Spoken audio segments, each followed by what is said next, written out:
sih, saya juga sebelumnya sempat mendengar dari website. Dari website mengatakan cerita yang relate sama perjalanan yang telah Bapak ceritakan ke saya gitu ya. Di website tersebut bisa dibilang tertuang ya seperti itu gitu. Dari awalnya Bapak bisa dibilang bisa dibilang ketemu sama anak satu, bisa dibilang bisa dibilang mengalami Down syndrome di situ di website itu. Lalu dari situ jadi berkembang dari ketidaksengajaan tersebut seperti itu. Jadi bisa saya katakan berarti ini pas lah ceritanya seperti itu. Baik, di sini kita punya 17 pertanyaan ya Pak. Boleh. Tambah 17 lagi nggak Pak? Oke, yang pertama di sini, apakah dalam PPDB dilakukan proses seleksi bagi anak berkebutuhan khusus? Jadi dalam penerimaan siswa pertama kali gitu ya Pak, ada nggak sih kita punya kriteria tertentu dalam menerima siswa tersebut? Kalau dari masyarakat yang penting dia disabilitas. Apapun disabilitasnya, entah itu netra, rungu bicara, grahita, daksa, autis, hiperaktif, Down syndrome, CP, ya, usia dini, usia lanjut. Ya, ketika usia dini itu kan usia sekolah, kemudian usia sekolah, kemudian usia pasca usia sekolah. Nah, kenapa sih diterima begitu? Karena kasihan dong ya. Misalnya terakhir Margonda ya, ada usia 7 tahun kali ya, DS ya.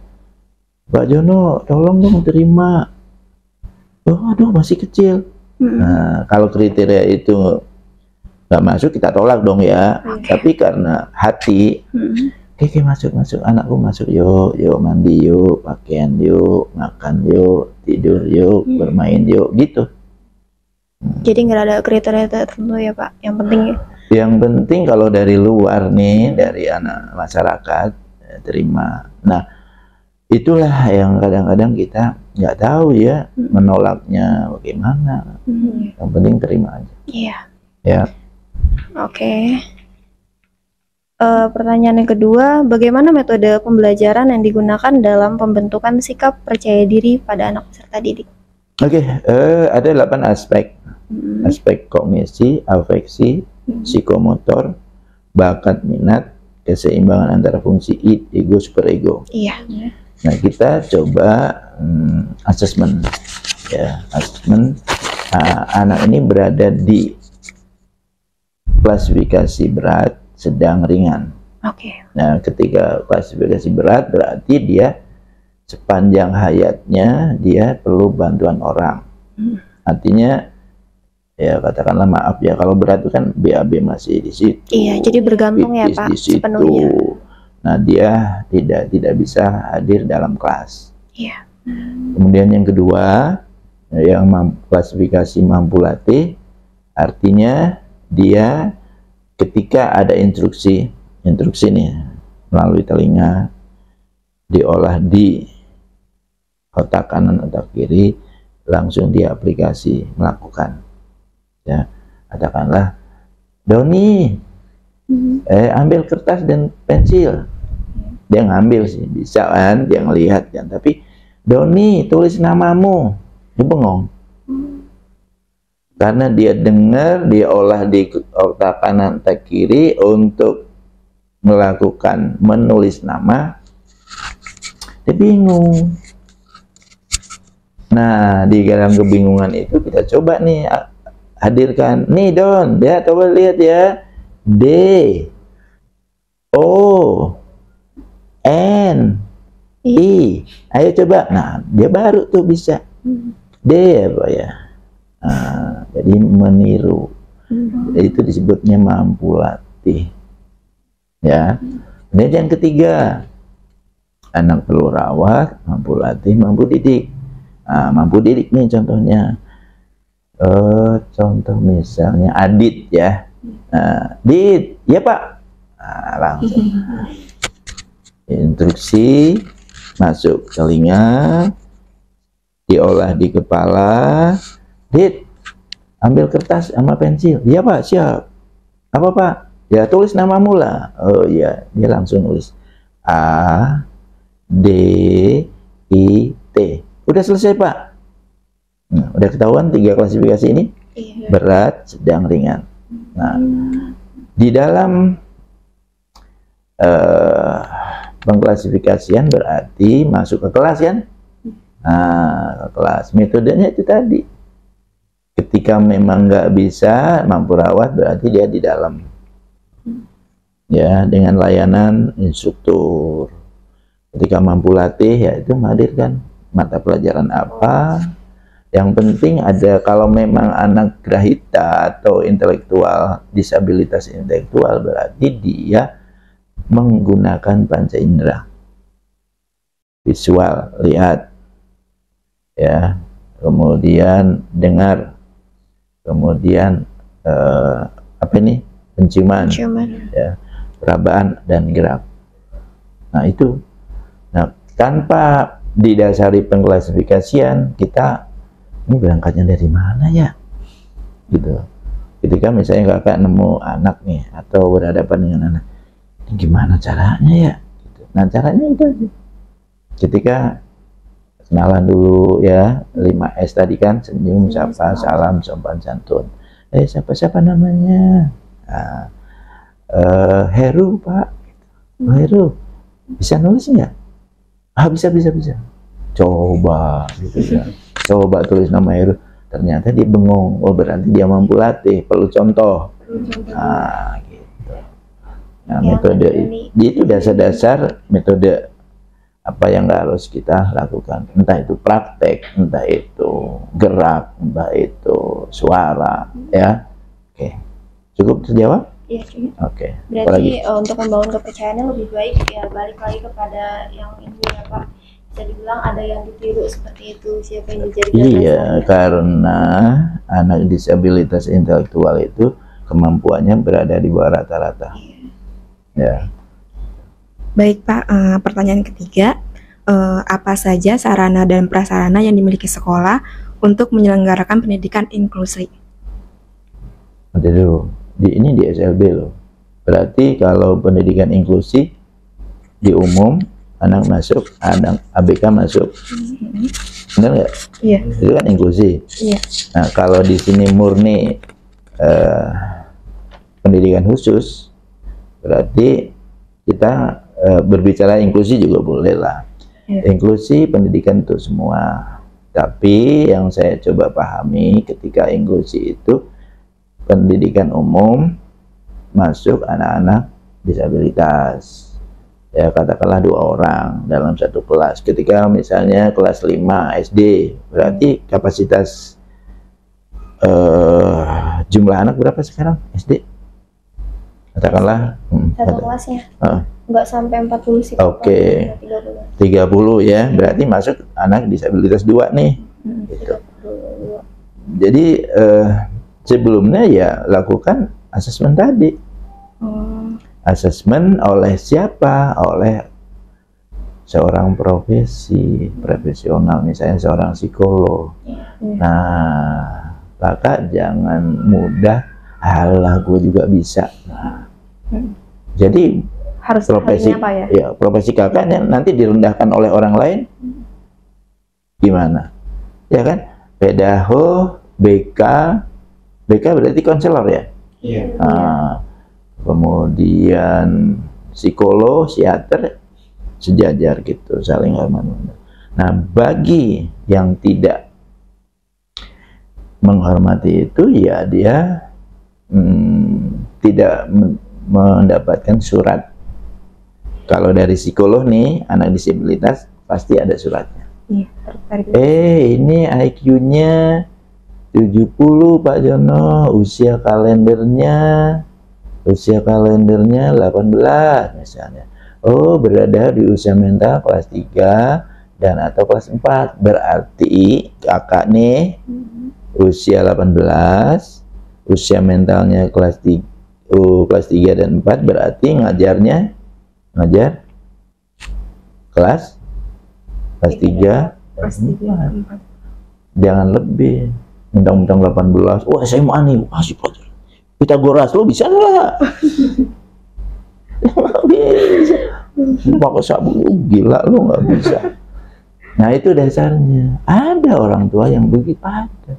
Umur anak saya 22 Pak, pasti perguruan tinggi dong. Oh iya, kalau gitu tokoh psikologi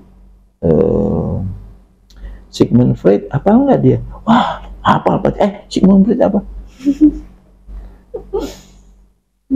Plongo, ya jangan disalahin. Karena kemampuannya berada di usia mental kelas 3 atau kelas 4. Meskipun usianya udah terbilang. Iya, usia berapa nih sekarang? Saya sekarang usia 22 tahun. Nah, 22, oke. Usia kalender 22, IQ 70 berarti jatuhnya usia mentalnya berada di kelas 3 dan 4. Iya. Jadi Tapi sekarang di perguruan tinggi semester 7. Alhamdulillah. Gitu. Jadi kalau untuk sarana dan prasarana balik lagi pada Iya, nah berbicara sarana prasarana apa aja? Gedung. Isinya paling tidak kalau di kelas itu apa? Meja, kursi, papan tulis, alat peraga, ya kan? Terus ada nggak gedung olahraganya, ada nggak? Ada ruang musik nggak? Ada ruang komputer nggak? Ada ruang sport center nggak? Ada ruang keterampilan nggak? Nah, kelengkapan itu memang harus dimiliki oleh sebuah lembaga, sehingga namanya anak istimewa itu ketika banyak, dia mendapatkan wawasannya melalui visual itu banyak. Tapi begitu, gedung olahraga nggak ada, mobil nggak ada, jadi dia menangkap visualnya dari mana ya? alat musik nggak ada, ya kan? Infokus nggak ada. Nah, memang diharapkan satu kreativitas sebuah pimpinan lembaga untuk maju. Ya kalau negeri mah nggak usah diomong lah ya, banyak tuh. Gurunya PNS dibayar oleh negara, listriknya dibayar oleh negara, alat peraganya tinggal minta, Pak ini minta. Swasta harus berjuang sendiri. Iya. Apalagi belum kejawab belum? Ada. Apa yang belum? Pertanyaan lanjut. Iya, lanjut Pak. Nggak, jujur aja kalau Pak Jono belum kejawab, tanyain. Ya, Pak. Pertanyaan selanjutnya Pak ya. Adakah yang terlibat dari warga sekolah ini yang ikut dalam memberikan terapi pada anak didiknya? Terapi itu kita diskusi ya. Terapi adalah satu aktivitas yang dilakukan oleh orang dewasa atau oleh seseorang yang bisa ya kepada anak atau temennya sehingga mencapai tujuan. Pertanyaannya, adakah apa tadi? Yang keluarga sekolah yang terlibat dalam warga sekolah boleh siswa, boleh guru. Ya itu dilakukan terapi. Misalnya katakanlah siapa ya nanti dulu duta dia di sini atlet bulu tangkis. Kak, ajarin tuh. Ya siapa Pak? Wahyu tuh. Ya udah. Berarti dia sudah bisa andil di terapi. Iya, berkontribusi gitu. Iya, kontribusi gitu. Ya. Jadi jangan sampai melambung tinggi. Bukan terapi itu mah. Lantas apa lagi dong?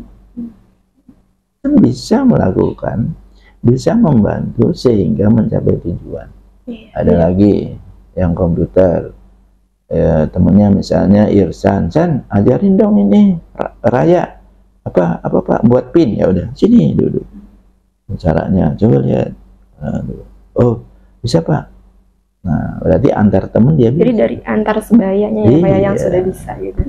Bisa juga di bawahnya, bisa juga di atasnya. Tidak selalu sebaya.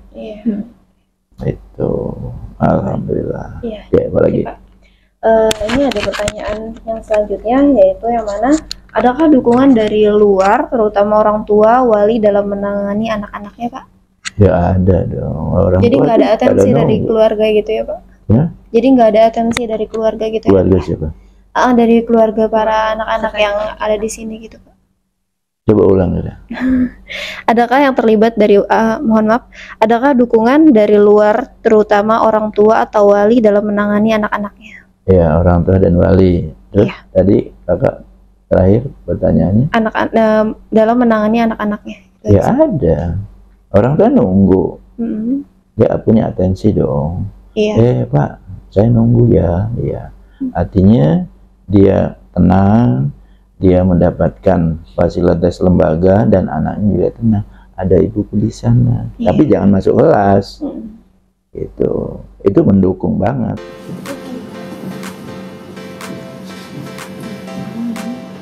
Ridho mana? Ya. Namanya Ridho. Di situ ada video ya, sound system berarti kan. Iya. Pada saat jam berapa nih? Pada saat matahari bagus, pada saat terik matahari bagus, jam 8.09. Udah anak-anak naik, dijadwalkan berapa jumlah pada saat itu, misalnya 20. Melihat video, apa coba videonya? Videonya senam. Nah, udah senam gitu, sehingga keluar keringat. Ya, ketika keluar keringat berhasil tuh tujuannya. Kemudian ruang komputer, ya kan, jam berapa orang, tuh diajarkan sesuai dengan kemampuannya. Kemudian ruang musik, alhamdulillah kemarin kami tampil di anak-anak UI jurusan apa ya? TO itu apa? TO, tahu nggak TO? TO. Okupasi. Okupasi, Pak. T-nya apa? Barusan ngomong terapi. Bener ya. Terapi okupasi. Kalau diskusi itu ya rada jeli. Jadi kami diundang ke sana tampil medley, tampil menyanyi, menari. Ya, menyanyinya Haikal itu Mesin Waktu. Kemudian Siva Ikan Dalam Kolam. Bukan, Rungkat. Rungkat. Unik ya, Pak? Unik-unik. Unik dong. Ya. Kemudian medley itu 5 pakaian adat dan 5 nyanyian adat. Gitu. Kemudian menari yang tunarungu. Ya alhamdulillah banyak kepercayaan masyarakat ya. Kemudian tanggal 19 kami diundang ulang tahun International Lion. Ya, 60 anak, 24 pendamping dan manggung di sana. Alat-alat musik dari kami. Tanggal 19 ini ya berarti. Kemarin? Oh, kemarin. Iya. Gitu. Ya alhamdulillah. Jadi apa tadi sarana prasarana? Ya alhamdulillah. Kalau mau outing kelas di puncak. Jadi nggak cuma di sini aja ya, ada Enggak dong, harus punya gunung, harus punya ini. Ya, harus punya ide, lakukan, miliki. Gitu. Oke, apalagi Kak? Baik, Kak, kita lanjut ke pertanyaan selanjutnya. Bagaimana perkembangan atau prestasi ABK dari segi akademik dan non akademik? sejauh ini? Oke. Akademik berarti di sini ya. Iya. Di kognisi. Non akademik berarti keterampilan. Dua itu berkaitan dengan bakat, minat, cerdas istimewa. Kalau cerdas istimewa berarti bicara kognisi. Kalau bicara keterampilan berarti bakat. Contoh di kecerdasan berarti di mampu didik dong. Klasifikasi mampu didik, lihat itu IQ ya. Nah nanti kalau kakak diskusi membedakan kognisi dan bakat itu, kalau bakat dia terampil menguasai alat. Kalau kecerdasan dia itu tadi kecerdasan, kasih aja klasifikasi berat, sedang, ringan. Nah itu kecerdasan ya, kecerdasan. Nah, kalau bakat, nah tadi saya ceritain, Haikal, dia tunadaksa, nyanyi, ku tak bisa dilatih, cepet gitu ya.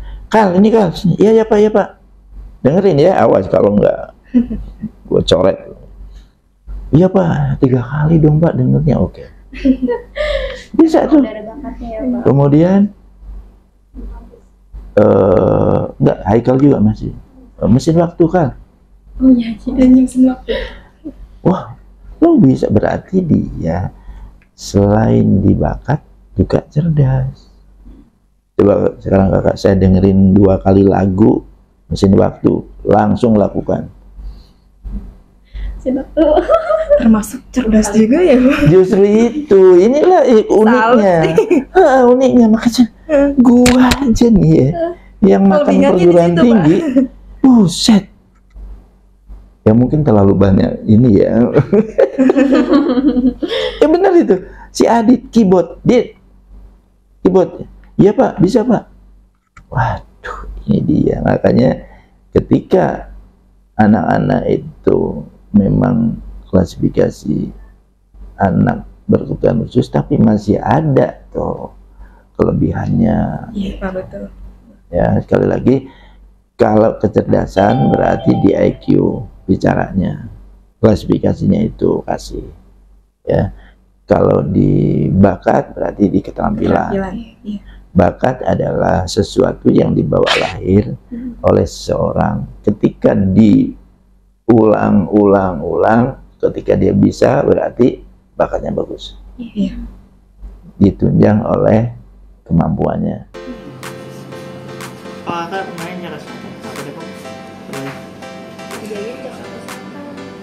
kakak rumahnya? Kalau asli Bogor. Oh, aslinya Bogor. Nanti belum selesai.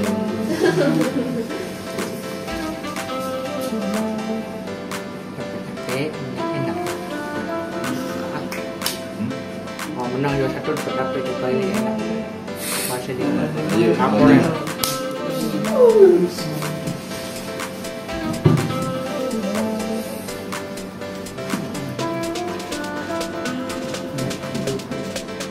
Nih.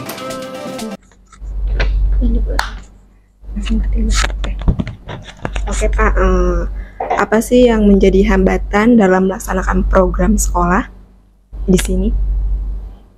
Begini, kalau saya kan niat ya, niat itu bukan hambatan namanya ya, sesuatu yang belum tercapai tapi tetap diupayakan. Kalau hambatan stagnan, diem, aduh udah selesai deh, gua nggak punya mobil deh, selesai. Tapi begitu keinginan yang berdasarkan niat, itu sesuatu yang harus digapai dan harus segera dimiliki. Ya. Jadi Bapak nggak melihat itu suatu hambatan, tapi suatu hal yang belum tercapai. Iya itu kalau udah. Jadinya kan kita terus berkembang. Oh, iya. Gitu Kak. Jadi ketika tahun 83 saya dari kampung, dulu saya mau teken di Timur ya, dulu Timur masih bersatu ya. Iya. Timur berpasang-pasangan, dapat beasiswa, gede tuh beasiswanya. Tapi saya pikir kalau lebaran nggak mungkin dong kita punya duit Timur kampung halaman gitu. Akhirnya saya menghadap dosen, Pak aku nggak jadi deh ke tim. Lu kenapa, lu duit udah dimakan lu? Aduh Pak, masa dikeluarin lagi Pak? Akhirnya ya udah, lu mau kemana? Jakarta aja Pak. Nah itu, jadi ya nekat, alhamdulillah. Jadi 83 itu saya nanganin anak yang DS itu juga.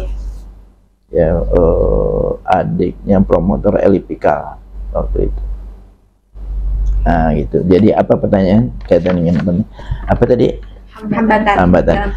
Jadi kalau saya tidak melihat satu hambatan, tapi ada peluang yang harus kita jangkau sampai kita punya, sampai kita milikin. Karena kalau hanya bergelut dengan hambatan, ada lompatnya ya. Iya. Apa tadi? Yang ada rungkat mulu. Rungkat tuh apa? Rungkat tuh gimana orang Jawa? Rungkat tuh apa Ram? Jelasin Ram. Jadi Orang Jawa. kayak bergelut dengan pikiran. Ya akhirnya apa? Ya ODGJ. Oke, pertanyaan selanjutnya. Ya. Oke, di sini apakah Bapak Ibu guru menyusun program pengayaan untuk peserta didik kebutuhan khusus? Oh iya dong. Ada programnya ya pasti. Jadi setiap KBM itu di ujungnya kan evaluasi. Ketika evaluasi ada 2, berhasil dia tambah dikayakan. Apa dikayakan? Pengayaan apa namanya? Pengayaan itu bisa dibilang suatu progres yang bisa dibilang terus Iya. dikembangkan. Kemudian lawan pengayaan? Yang harus dieliminasi mungkin ya. Enggak dong, jangan dibuang dong. Yang harus dibuang. Eliminasi dibuang. Remedial. Ya kan? Nah, anak yang katakanlah di akhir KBM tidak atau belum bisa menjawab soal, padahal di kegiatan KBM ini loh 10 ya, apa begitu soalnya hanya tadinya bahannya 10 kasih 5 dia soal, nggak bisa. Berarti ada yang dikayakan, ada yang diremedial. Tuh. Jangan dieliminasi, remedial sampai dia bisa soal ini. Ketika bisa, duduk sama lagi, KBM lagi, begitu cara. Jadi terus dievaluasi. Iya, kayaknya jangan jadi guru deh, susah. Iya. Basicnya PGRI Pak. Basicnya PGRI. PGRI itu apa? Keguruan. Gaji sekarang berapa sih guru? Cukup kayaknya deh. Berarti nggak jantan dong. Sebut aja. Nanti dari situ Pak, saya punya link